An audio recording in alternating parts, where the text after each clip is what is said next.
There's been a lot of questions surrounding Notre Dame's wide receiver room as of late now that Chris Tyree has moved over, Kaleb Smith is retired, and Lorenzo Styles might switch to cornerback. But personally, I think these moves represent a very encouraging development for the group as a whole, and I'll tell you why coming up next. You are Locked On Irish, your daily podcast on the Notre Dame Fighting Irish.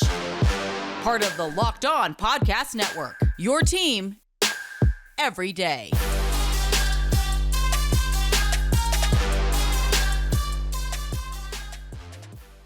Hello and welcome to Locked On Irish. It is Tuesday, April 18th, and thank you for making this your first listen of the day. As always, you can watch the show on YouTube or listen wherever you get your podcast. And if you are watching on YouTube, please like the video below and subscribe to the channel. And if you're listening to the podcast, please rate the show 5 stars, subscribe, and even leave a review if you're feeling extra kind on this Tuesday. My name is Tyler Wojciak, and I am the host. I've been a huge Notre Dame fan for my entire life. I graduated from the university in 2018, and since then, I've been covering college football, first for ESPN, and now at the Fox Sports headquarters in Los Angeles. And we've got a loaded show today. I'm really excited about this one. This is the final week of spring practice for Notre Dame, which will officially come to an end after the blue and gold game on Saturday. The Irish had a full scrimmage this past Saturday inside the stadium, and even though the media wasn't in attendance, we got to hear from Marcus Freeman, Jared Parker, and Al Golden afterwards, so we have a pretty decent idea of what went down on the field Saturday. We also got some updates on the quarterback competition, as both Freeman and Parker explained that they're not in any rush to name a starter at this point in time. Plus, Kaleb Smith, the grad transfer from Virginia Tech, announced he is medically retiring from the game of football, and we got a little bit more clarity on Lorenzo Styles' potential move to corner. Then on Monday, Tom Loy from 24/7 Sports and Irish Illustrated broke the news that Notre Dame would be hiring Arkansas general manager Butler Benton as its next director of player personnel. So there's a ton of stuff I want to get to today, but let's start with Kaleb Smith and the state of the Notre Dame wide receiver room. So last Wednesday, Notre Dame had a full practice open to the media, and two of the most notable things coming out of that involved the wide receivers. Kaleb Smith, the grad transfer, was not in attendance, and Lorenzo Styles was getting a few reps at cornerback.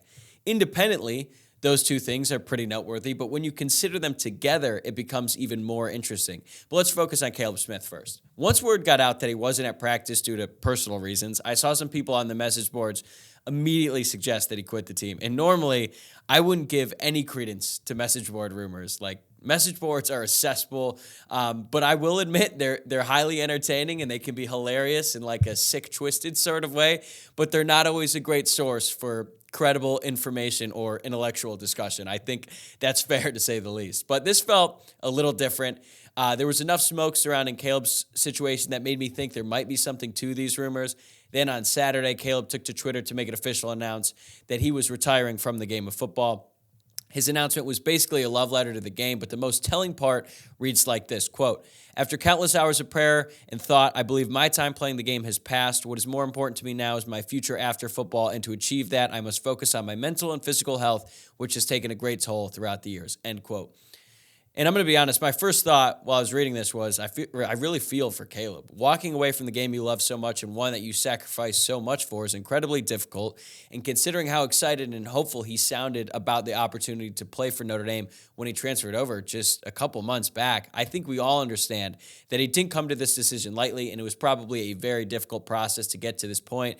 And I'll be the first to admit, I was really high on Kaleb Smith going into the spring. I saw what he did well at Virginia Tech. He caught a lot of deep balls, back shoulder fades, and I thought he would be the perfect guy for Sam Hartman to throw to in this offense, especially considering those guys are friends and have a history together. So here's what I said a few weeks ago with Tyler Horko when we were discussing our bold predictions before spring ball started. Take a listen. I think Kaleb Smith, the transfer from Virginia Tech, will be the clear wide receiver number 1 by the end of spring practice. Yeah, that's tough. No going around it. That was an absolutely freezing cold take out of me, and I deserve to be made fun of after that. That's not quite at the level of Colin Cowherd saying that Ben Simmons was better than LeBron James a few years ago. I've seen that clip circulating around Twitter lately, and I love Colin, for the record. But sometimes that's what happens in the take game, and now I'm guilty of being egregiously wrong as well. Gonna have to watch some film, sharpen up my game, iron sharpens iron, all of that. In all seriousness, though, it sounds like Kaleb's got some stuff going on in his personal life, and I think the jump from Virginia Tech to Notre Dame was a little bit more than he expected. Based on some conversations I've had with people who I trust, it sounds like Kaleb Smith was simply not as good as the other receivers on the roster. And considering he made the decision to transfer to Notre Dame to maximize his last year of eligibility and then give him the best chance at playing in the NFL, he probably realized that if he can't get on the field at Notre Dame, he's surely not going to make it on the field in the NFL, and he made the decision to retire. There's no point for him to stick it out for another year on a team he just joined if he's going to be buried on the bench and not improve his draft stock, so I get it. I'm sure his quality of life will be a lot better if he's not playing football and can get a head start in the rest of his life than dealing with that. So best of luck to him going forward. And then as for the other receiver, Lorenzo Styles, Marcus Freeman kind of downplayed the move at first because he mentioned that Styles did only get one rep at corner during one-on-ones while the media was in attendance for that practice last Wednesday. But then not long after that, Jared Parker and Al Golden both said that they'd love to have him on their side of the ball and that the final decision regarding that move would be imminent. So at the very least, we should be getting an official word here soon. But to me, the most telling part in all of this was that Freeman admitted that he told Lorenzo the road to where he wants to get to is bumpy on either side of the ball. Now that is interesting because I think like a lot of you, thought that moving Lorenzo to corner would essentially mean he's not going to see the field until 2024 at the earliest because of who's on the depth chart and how much he has to learn at the position in order to play it at the college level. I mean, Notre Dame has plenty of good corners right now. Even if they're worried about Cam Hart not being available because of his injury history, they've still got plenty of good options there who've been playing cornerback throughout their time at Notre Dame, including Jaden Mickey, Clarence Lewis, Chance Tucker, Ryan Barnes. They're all good backup options that you would think would be better positioned to play than Styles, certainly this season and looking beyond as well. But if Freeman is saying it's just as bumpy on offense, then I think that tells you where Styles is on the depth chart at wide receiver. So this is who Notre Dame has been running out there with the ones at wide receiver so far. Tobias Merriweather at the field receiver, Deion Colzie on the boundary, and then Jaden Thomas in the slot. That makes sense. We've seen these guys before. And then behind them, we've seen Rico Flores as the number 2 receiver on the field side, Braylon James in the boundary, and Chris Tyree in the slot. And then behind those guys, but who are also in the mix, are Matt Salerno, who'll be used more as like a blocker. And then you got true freshman Jaden Greathouse, who's impressed during spring ball so far. And then another true freshman, KK Smith, who will be joining the team this summer. With the loss of Kaleb Smith, the Virginia Tech one, the grad transfer, Notre Dame is now down to 10 scholarship receivers, including Styles. And if Styles were to make the move to cornerback permanently, then they're down to 9. That's important because last year, Chancey Stuckey went on the record saying that he wants 10 scholarship receivers in his room to be able to do everything that he wants to do. So why would Chancey Stuckey be okay with losing another scholarship receiver after he just lost the transfer that he brought in to help the room? I think it's because he really loves what he's seeing from their freshman receivers. I think they're really good and further along in their development than even Stuckey probably expected. Now, I'm sure that if Stuckey had his choice, he'd want Styles to stay at receiver because it gives him more guys to work with. But if Styles is making the type of progress we were hoping for and was clearly a top wide receiver, then this move wouldn't even be an option. Like, there is no way they would even entertain the notion of a position change if they thought Styles was going to be a big-time contributor at receiver this season, because that would just be a waste of time for everyone. Like I said before, Notre Dame is solid at quarterback. Like, this isn't a desperate move to fill a need at a position. If they were going to do that, they'd probably do it at safety, but that's not the case here. I look at this situation in the same way I look at what happened with Kaleb Smith. I think Lorenzo Styles is simply getting passed up by the younger guys at the position, and that's a good thing for the Notre Dame offense. And look, I know how bad Styles was last year. The drops were inexcusable, and he rarely showed the skills that made us so excited when we saw him come on during the second half of his freshman season in 2021. But he was still second among the wide receivers in yards and second on the team in receptions. So if everyone else behind him has already jumped him, I think that says more about them than it does about Styles. Now, the counter to this would be that Styles' game has completely fallen off a cliff and he's completely regressed as a player. That could be true, and maybe his confidence is completely shot, but I don't think that's what's going on here. We know he's a really great athlete. I saw it. You saw it. We all saw it. This isn't a rumor coming out of spring practice or anything like that. Lorenzo Styles had 8 catches for 136 yards against one of the best defenses in college football in 2021 when he went off in the Fiesta Bowl against Oklahoma State. That happened, okay? Like, we saw it. And I have to believe that he's developed his game at least somewhat in the year and a half since, especially working with Chancey Stuckey, who we all believe is a really quality receivers coach and one that is much better than Del Alexander. With that in mind, I think this has more to do with the other guys in the room than it does with Styles, because Jaden Thomas showed throughout the end of last year that he's a guy who can be counted on, and it sounds like Tobias Merriweather and Deion Colzie have developed their games enough to be the clear top options on the outside. Plus, you've got a speedster like Chris Tyree, who's becoming more acclimated to playing receiver, and it looks like he's already jumped Styles. And if these freshmen, who undoubtedly still have a lot to learn at the position, if they've already got what it takes to move past 2 upperclassmen on the depth chart, who at worst prove they can be serviceable starting receivers at the Power 5 level, just imagine how much better they're going to be in the future. I'm not saying these freshman wide receivers are going to come in this season and dominate, because I've learned my lesson. I'm not going to get my hopes up on any true freshman wide receiver at Notre Dame coming in and starting from day one and being a regular contributor, at least early on in the season. But that doesn't mean they can't be counted on as great backup options at the start and then progress into starting roles at the later part of the season. And look, there's still a chance that Styles stays at wide receiver. That's great too, because then Notre Dame has the number of guys they want at the position. And no matter what you think of how Styles played last season, if he's your 7th or 8th option, that's a very healthy place for the receiver room to be in, because Notre Dame didn't even have 7 receivers total all of last season, at least 7 scholarship wide receivers. So I don't want to make a bigger deal out of this than it needs to be, but I'm feeling really good about the receivers right now, especially the young ones, because these moves aren't even on the table if the young guys haven't already shown that they can really play. All right, coming up next, why are Marcus Freeman and Jared Parker waiting to announce the starting quarterback?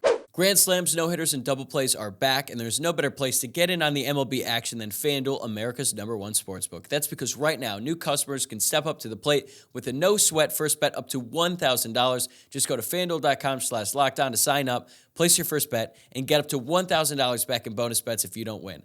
Don't miss your chance to get a no-sweat first bet up to $1,000 when you join FanDuel today. Just go to FanDuel.com/lockedon to sign up. FanDuel, an official partner of Major League Baseball. Thanks again for making Locked On Irish your first listen of the day. This is your reminder to subscribe to the show, and for the everydayers out there, be sure to tune into tomorrow's show, which I believe will include Luke Smith, so that should be a lot of fun, as always. All right, let's shift gears now to the quarterbacks, and I think a lot of people are wondering, why is Marcus Freeman waiting to announce who the starting quarterback is going to be if we all think it's going to be Sam Hartman? So Adam Rittenberg, a writer for ESPN, was in South Bend this past weekend to write a column, and he spoke with Freeman about the quarterback competition, and here's what Freeman had to say, quote, "The longer you can have a competition, the better, as long as it's making each other better. You want to keep it going as long as you can. We won't name a starter until we believe there's a clear-cut starter. Right now, it's a great competition, and I can foresee this going into the fall." End quote. Now, I'm sure a lot of Rittenberg's readers were stunned when they heard this, because they know that Hartman was arguably the most sought-after player in the transfer portal this offseason. But this shouldn't be a surprise if you've been following Notre Dame spring practice so far, and I know that you, the listener, is smart. You've been paying attention. You know what's going on. Sam Hartman's situation has been a little bit rocky. When he came to Notre Dame, he thought he was going to be playing for Tommy Rees. That didn't happen, okay? And then we all know what happened with the offensive coordinator search, and then it took Notre Dame forever to announce Gino Guidugli as the quarterback's coach, which I'll never really understand why they take so long to announce the assistant coaches. Like, why does the process have to take so long? Anyway, back to the point here.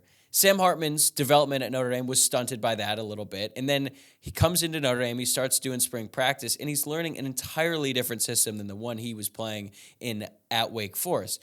I think a lot of people would say, okay, well, he was in a slow mesh. Like, how different could that be with a pro-style offense? He never went under center, ever. Like, that just wasn't a part of the situation there at Wake Forest. Now he's doing that on a regular basis. Plus, they never huddled, and now Notre Dame doesn't huddle every snap, but it's still part of it. Like, it's just different. And he's learning it with 2 new coaches, one Gino Guidugli as the quarterback's coach, and then another Jared Parker as the OC.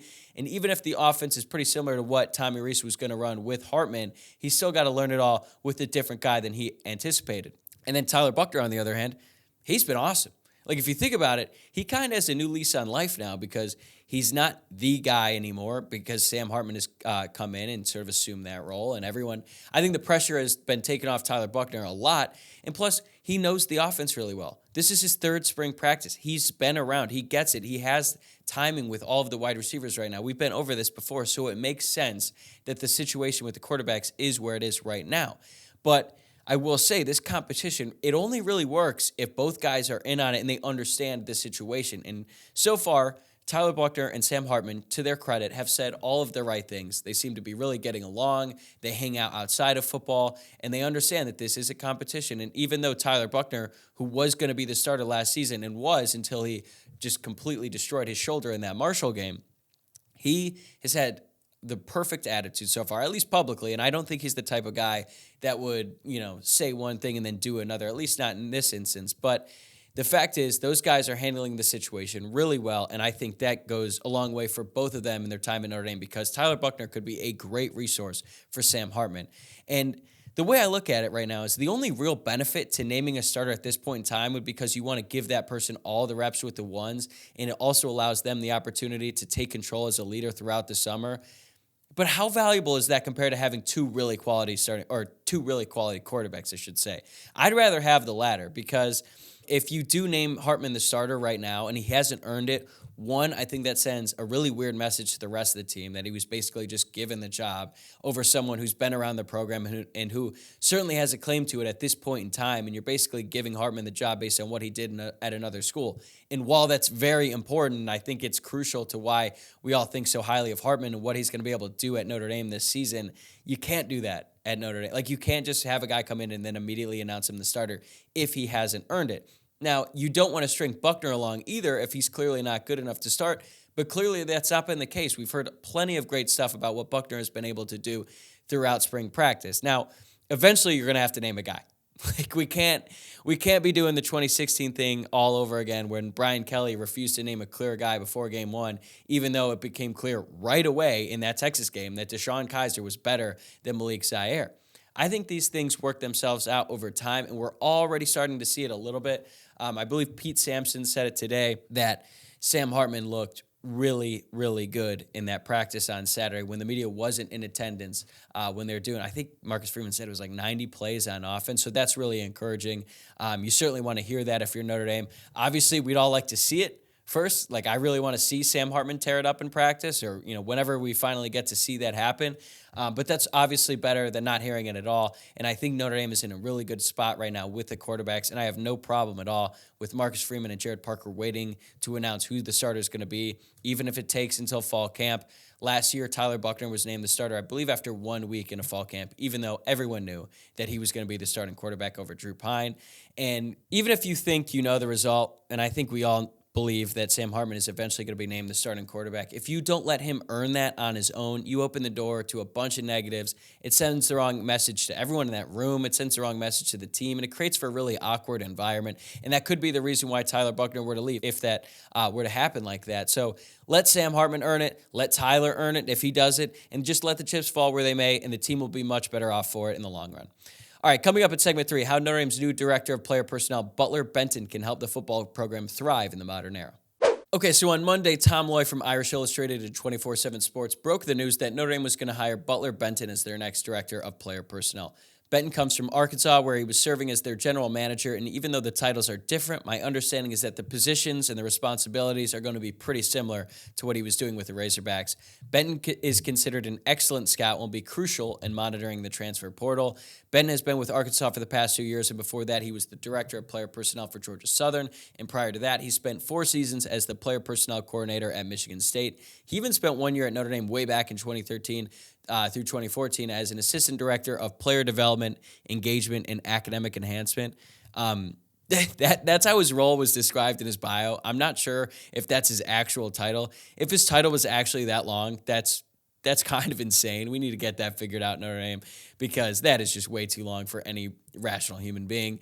But funny enough, Benton actually played running back at Cincinnati in the mid-2000s under Brian Kelly. So the Cincinnati to Notre Dame pipeline continues to flourish. Benton is replacing Dave Poloquin, who is now in a different role within the university, and he will also take on some of the responsibilities that Bill Reese had as the director of scouting before he left once Tommy Reese took the job at Alabama. But based on what I've read, Benton will be used most effectively when it comes to the transfer portal, and this is very important for Notre Dame, considering how important the portal has become throughout college football. And now, I don't want this to seem like Notre Dame is going to change its stance on undergraduate transfers all of a sudden. Frankly, I don't know if or when that's ever going to change. We know Notre Dame is very particular about the first year of studies program that all undergraduate students go through at the university, and frankly, it creates a lot of problems for students trying to transfer in. That's quite literally why they created the Gateway program with Holy Cross. If you're unfamiliar with the Gateway program, it's basically a 1-year trial run now for students who didn't get into Notre Dame but were very close. And they're usually the son or daughter of a legacy. And basically what you do is you do your freshman year at Holy Cross. If you get a 3.5 GPA, I believe that's what it was when I was a freshman. If you do that and you take one class at Notre Dame, so you're kind of a student, like you even have a Notre Dame student ID and you get some perks. It's a weird situation. But anyway, if you satisfy all the requirements, you will be admitted into Notre Dame. It's like a guaranteed binding agreement, but those students count towards the transfer admissions. And when I was a freshman at Holy Cross, I was not in the Gateway program, but there was around 20 to 25 Gateway students at the time. Now I've heard that number is up to 70 or something crazy like that, which is kind of nuts because Holy Cross's entire population is like 500 students. So they're taking up a big chunk of that entire college at this point. But anyway, all those students, the reason why Notre Dame is doing this, whether or not they say it or not, they're basically creating a transfer pipeline. Like if they're going to lose some students after their freshman year and they transfer out of Notre Dame, they want the incoming freshmen to be as close to the university as they possibly can. So that's basically the purpose of the Gateway program. And that just kind of shows you the mindset the school has when it comes to just any transfers. And frankly, that complicates things with the football players as well, or any athlete who'd like to undergrad or transfer as an undergraduate into university. But what this does do is it designates a person to monitoring the portal at all times and finding the guys who can get into the school and can contribute to the team. Because much like recruiting guys out of high school, Notre Dame is operating with a smaller margin of error. Just look at the Kaleb Smith situation. Like I hate to say it, but that was a miss in the evaluation. Notre Dame can only accept so many transfers. They're probably going to be grad transfers, so the amount of transfers they can even consider is smaller to begin with. So they have to hit on these guys when they take a chance at them. Now, I shouldn't say this is specific to Notre Dame either, because I think a lot of schools deal with this. They take a shot on some transfers, they bring them in. Some of them hit, some of them don't. It happens. And I think Cade Madden is a good example. Coming out of Marshall, he was really a great player for them, and he was getting All-American honors in the preseason, and by all accounts, he was going to kill it at Notre Dame. And then we saw pretty early on that adjustment going from Marshall to Notre Dame, it was steeper than a lot of us had hoped for. But that's just what happens. Like, you can't always tell how well a player is going to make that move, especially if they're coming from a smaller program like Marshall to Notre Dame. So anyway, if you have a guy like this, a guy like Benton who can monitor the situation, and he's spending all of his time devoted to monitoring the guys in the portal, evaluating them, trying to find the right fits at Notre Dame. I think that's really encouraging for Notre Dame because Benton checks all of the boxes. He worked in various capacities for Georgia Southern head coach Chad Lunsford, including recruiting and high school relations, and then at Michigan State. He was very involved in the evaluation process as well as working on the program's overall recruiting process, so he has some experience with high school recruiting as well. And when he was at Notre Dame, he is said to have assisted in developing the players' intellectual development, social development, and spiritual development. Frankly, I have no idea what that means. It sounds very Notre Dame-y, though, so that's a plus. I guess he's familiar with the university. That's always good because we know that when people come to Notre Dame, it's just very different than every school. The way they operate, especially with the football program, it's just different than other top programs in college football. So it's great to have someone who's at least familiar with the school, the standard, and the expectation at Notre Dame. So I think overall, this is really encouraging. He's receiving rave reviews from everyone who's been covering this hire. So I'm really excited to see how this works out. This is a guy who played the game. He knows how to evaluate talent and has spent time at the university already and understands the place. And I'm excited to see what he's able to do for the program in the years to come. All right, that'll do it for this episode. Thanks again for making this your first listen of the day. Every dayers, remember to tune into tomorrow's episode with Luke Smith. And if you're new to the program, please subscribe to the show on YouTube or wherever you're listening to the podcast, and give us a follow on Twitter at Locked On Irish, on Instagram at Locked On Irish Pod, or my personal Twitter account at Tyler Wojciak. That's at Tyler, Wojciak. I'll see you guys tomorrow.